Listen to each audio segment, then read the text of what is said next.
Welcome to another parent-teacher video lesson from the earlygiftedmanual.com, a free website for homeschooled children 3 to 7 years old and their parents that promotes and develops giftedness at an early age. I am Gary Blank, the creator of that site, and your host and facilitator for this video and all of the videos in my educational program.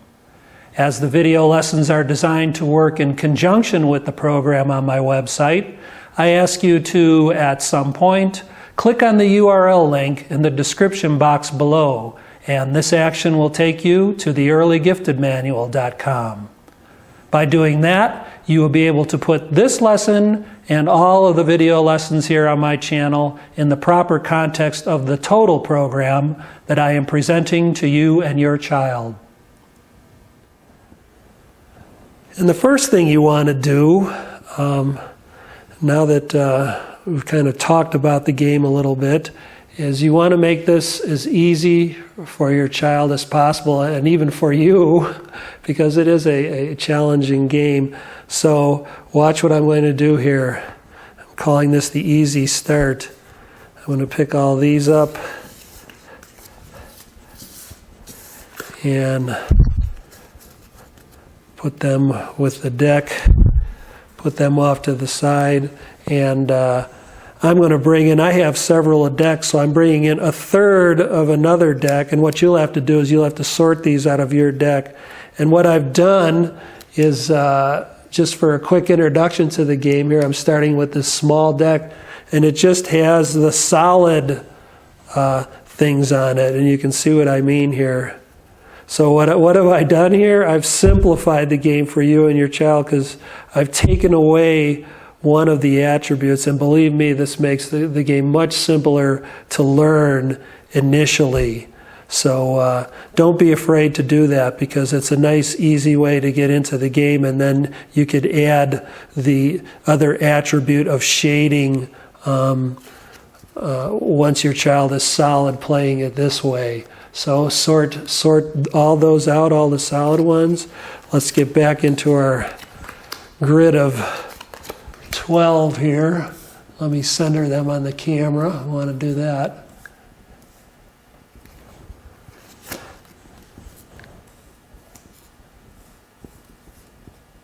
All right.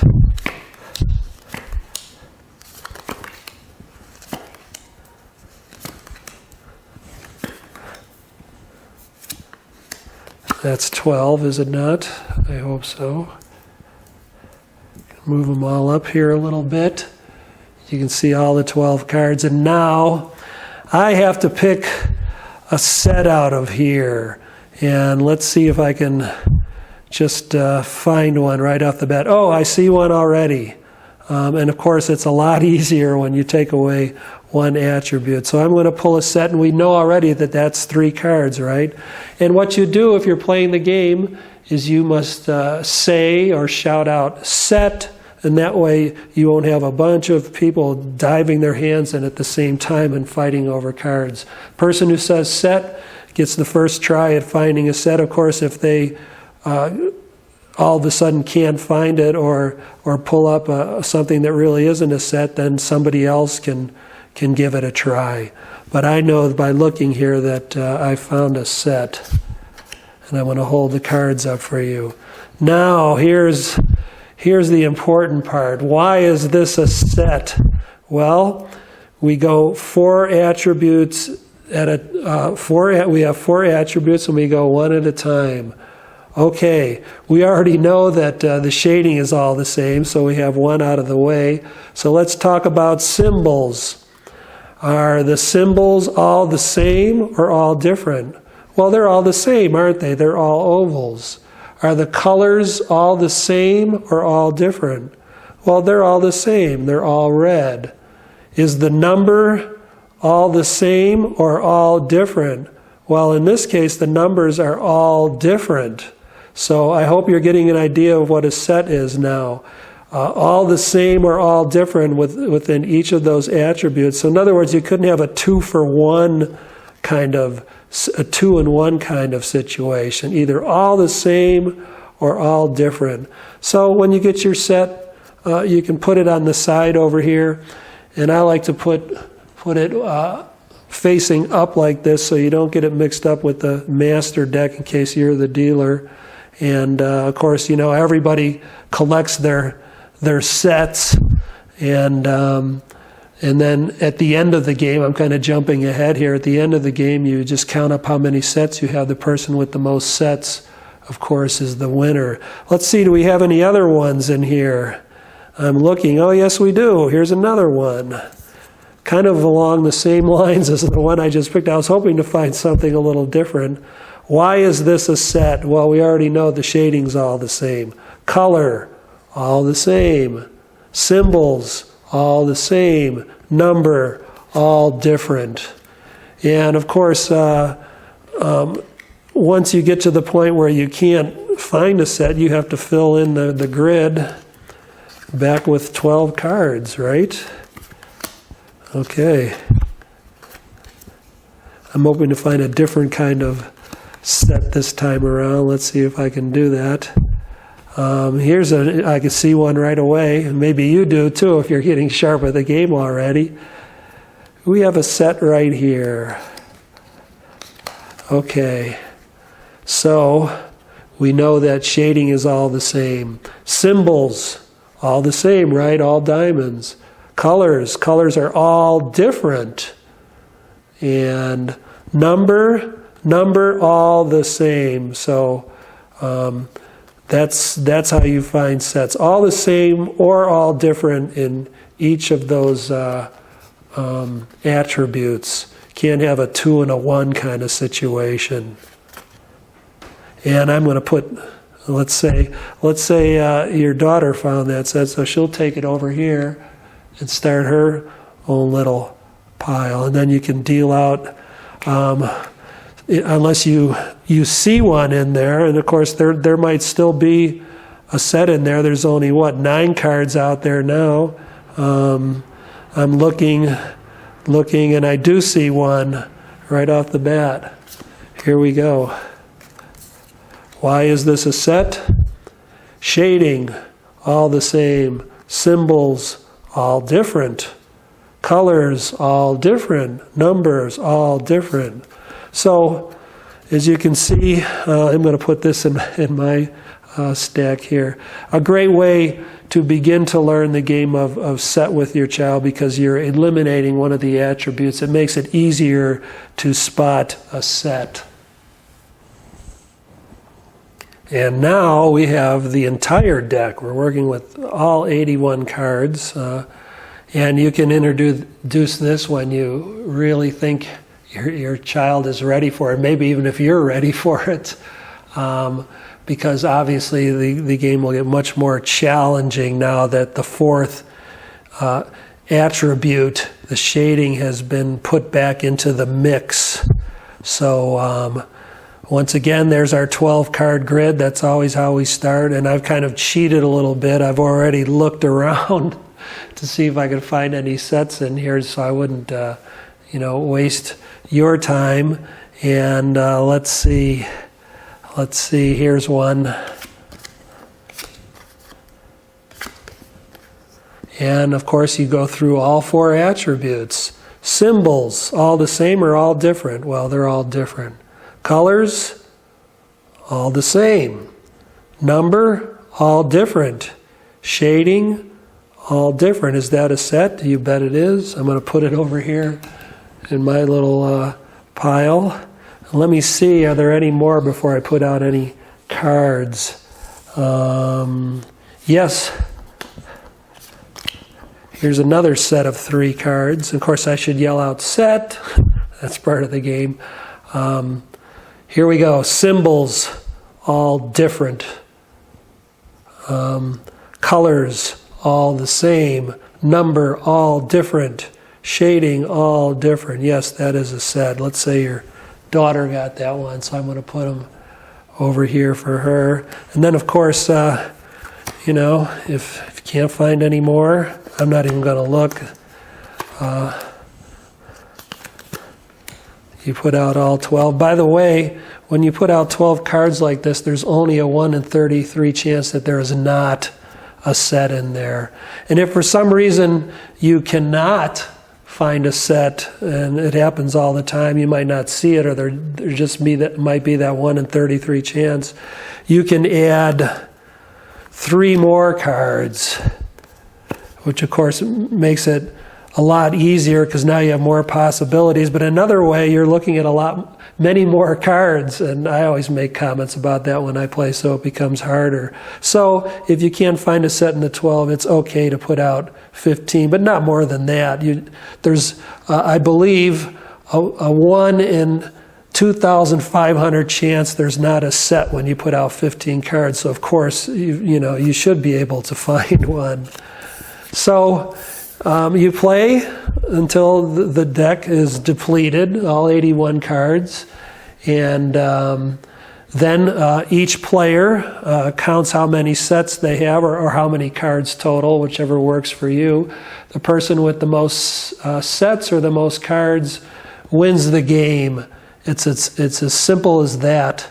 And there are some other, fine points of the rules. I'm not going to get into them here because when you get the game, you can read the rules pamphlet that comes along with it. But I highly recommend this game, and just having a deck of set cards for your child. It's a great learning resource, whether your very young child is sorting them, and also obviously when you get into the set game. And remember, start with a simpler deck. Take away one of the attributes like I did, and then you can get into the full deck like I did. Wonderful game. Adults love it. Most adults, some adults are so frustrated by it they never want to see it again. And, it's a game for people who have good visual perception or are willing to work on improving it. And kids generally love the game. Although, kids come to it at different ages, and you have to respect that. Your child may not quite be interested in this game yet, so hold off until he or she is. But it's a great, great developer of intelligence and visual perception, the set game.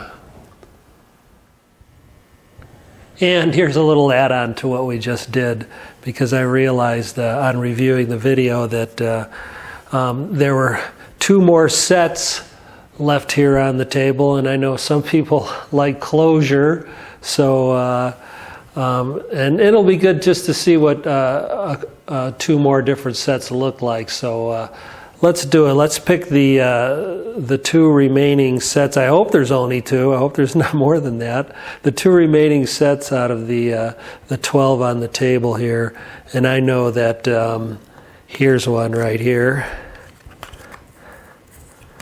And why is that a set? It's a set because the symbols are all different, colors all the same, number all the same, shading all the same. So that's a set. And let's see, where was the other one? Let me look here really quick. At least the one I saw anyway. This also is a set. And let me put them all like that so you can see them. Symbols, all the same. They're all diamonds. Colors, all different. Number, all different. 1, 2, and 3. And finally, shading, all different. So that is, in fact, a set. So now I'm pretty sure that there are no more sets left on the table. So a little closure there. Plus you got a chance to look and see what 2 more sets look like. Here's a really cool activity you can do with your child called set card flashing.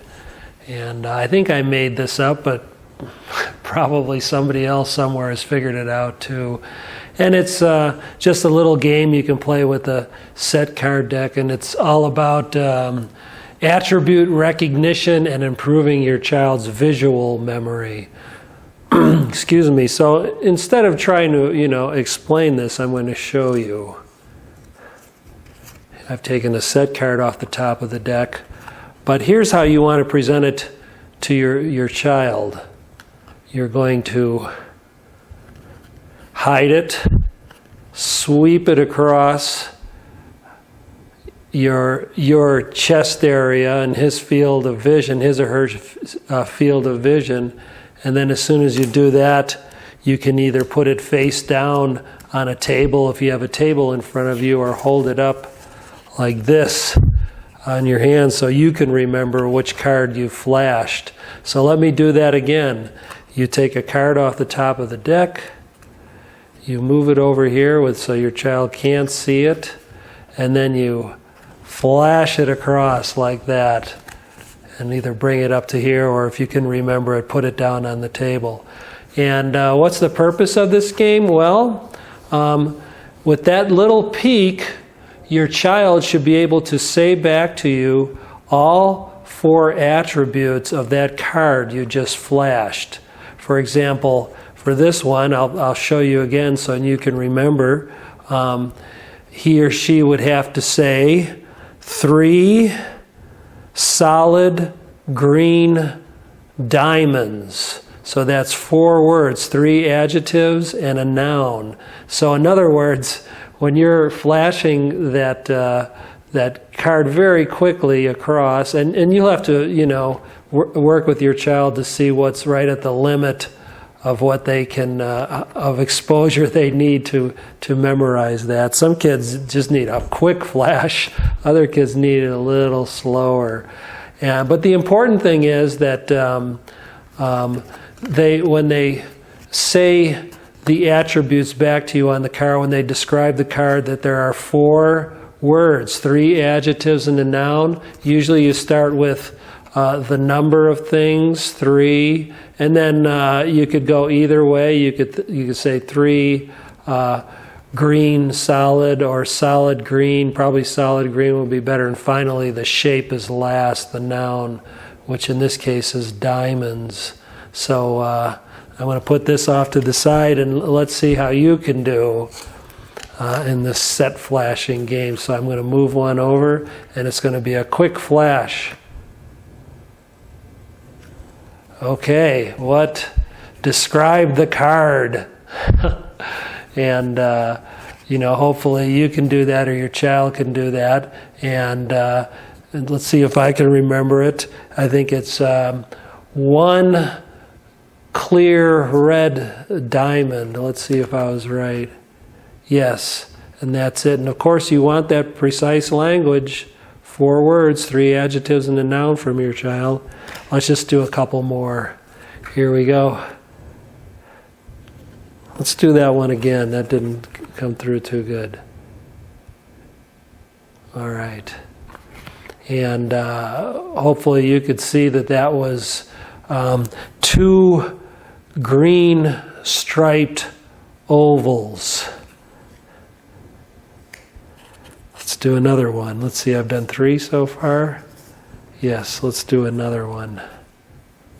Here comes the flash. And hopefully your child would say 2 clear red squiggles. And you can flip the card over to show him if he was right or wrong. Let's just do 2 more to cement this idea. Here we go.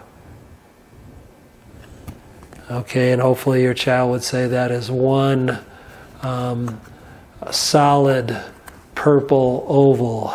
And 1 more. Here comes the flash. All right. Let's do that one more time. I know the camera got it that well. Yeah. All right. And that would be 3